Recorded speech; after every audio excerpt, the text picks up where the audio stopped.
How to become comfortable socializing. Everyone wears metaphorical masks during their lives. We all have different faces we show to work colleagues or friends or family. Sometimes we wear so many masks, we forget who we are underneath it all. But you have to find the courage to drop all the bullshit and reveal your true self. Confidence is a belief in oneself, the conviction that one has the ability to meet life's challenges and to succeed, and the willingness to act accordingly. Being confident requires a realistic sense of one's capabilities and feeling secure in that knowledge. While it may be true that feeling confident increases your chances of being comfortable in social settings, the inverse is also true. Being in social settings and creating meaningful relationships will increase your confidence. It's important to build confidence in social settings because it will make you more desirable and likable. People gravitate towards confidence and are pushed away by insecurity and overconfidence. Aside from confidence building, there are many health benefits of placing yourself in social settings. Social interactions have been a significant part of cognitive development from the day you were born. Relationships and interactions during your formative years with parents, siblings, friends, and others taught you how to talk, interpret, express emotions, and learn about the environment around you.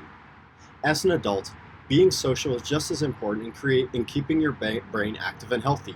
Creating meaningful social networks and participating in activities with others are like exercise for your mind because they serve to keep you agile and improve cognitive function.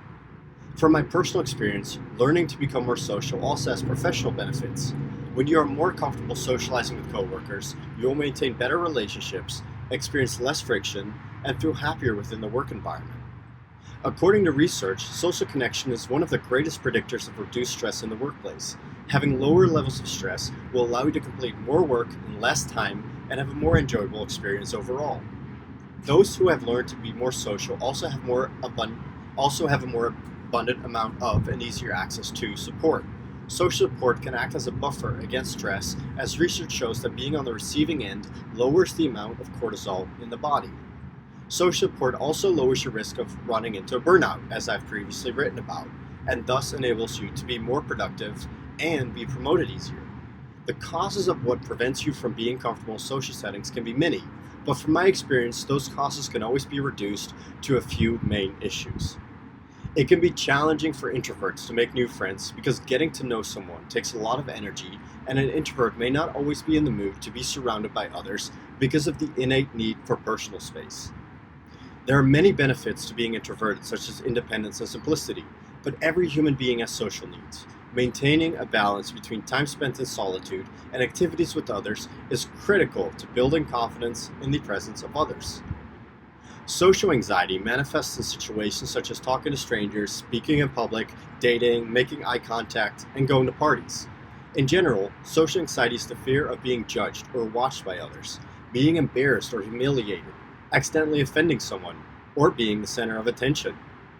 While the effects of social anxiety, such as sweating, blushing, and muscle tensions, are real, it's important to remember your body is responding in a way it was conditioned to, and that response can be reprogrammed with the proper awareness. The times I'm most uncomfortable in social settings is whenever I'm not being true to myself. For example, I may be among people talking badly about others, or I may be participating in activity that harms someone, or I may be encouraged to treat my body in a way that won't improve how it feels tomorrow. Having the courage to be authentic is absolutely critical to feeling comfortable when you're surrounded by others, because being authentic is just another way of implying that you're sticking to your personal boundaries. And when you know and maintain your personal boundaries, you will feel confident. The truth is that I felt alone for the majority of my life. Especially when I was younger, I had a difficult time relating to others and feeling a sense of belonging. This pattern repeated itself over and over again until I grew the awareness to change my beliefs and behaviors. Computers turned out to be my salvation when I was around 8 years old. My actions ranged from taking apart my mom's work PC down to the motherboard, all the way to putting together my own hardware and dual booting Linux and Hackintosh. I didn't play much soccer or interact with many other kids my age. After leaving my parents' house, I found plenty of other ways to keep myself busy. Just before emigrating to the United States, I spent all of my free time running, swimming, biking, and exercising in order to prepare for the physical aptitude testing done by the U.S. Air Force. I don't recall regularly seeing any friends at the time. Once being established in the United States during my military service, I still had not discovered what the emptiness inside of me was. I made no attempt to create friendships that extended beyond the work environment, and I certainly didn't have the character of someone desirable to friends. Things somewhat started changing for me once I discharged and moved to Denver. I now had more free time on my hands and began wondering why I was doing so much alone.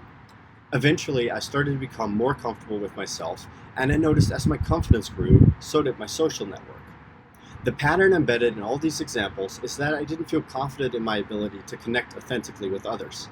I believed no one wanted to be friends with me, and so I sought ways to keep myself busy and distracted. Once I started doing the work on myself, I started attracting people.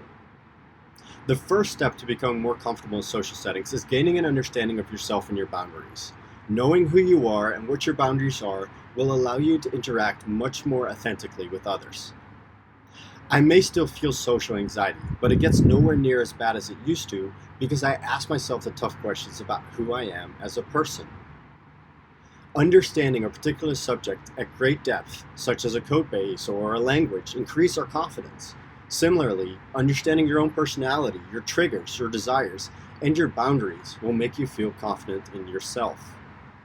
Equally important to confidence is courage, which is the ability to act authentically in spite of the presence of fear. You may have the confidence to know what you like, but you should also develop the courage to act on it. You can build confidence by getting to know yourself, and you can build courage by doing something that makes you slightly uncomfortable on a daily basis, such as talking to a stranger, going to a party, or even taking a cold plunge. Make small talk whenever you get the opportunity. In the past, I despised meaningful conversation with strangers or acquaintances, but the truth is that making small talk will become less awkward over time, and it will make you feel more confident. Make eye contact and smile in order to make others feel like they have your full attention. Eye contact can be intimidating to maintain, but is a skill you can easily practice every single day. Share something about yourself to make yourself relatable to others, and to find areas of mutual interest. Discover what people are passionate about by asking them about their hobbies, work, family, or something they appear interested in. Remember, the easiest subject for us to talk about is ourselves.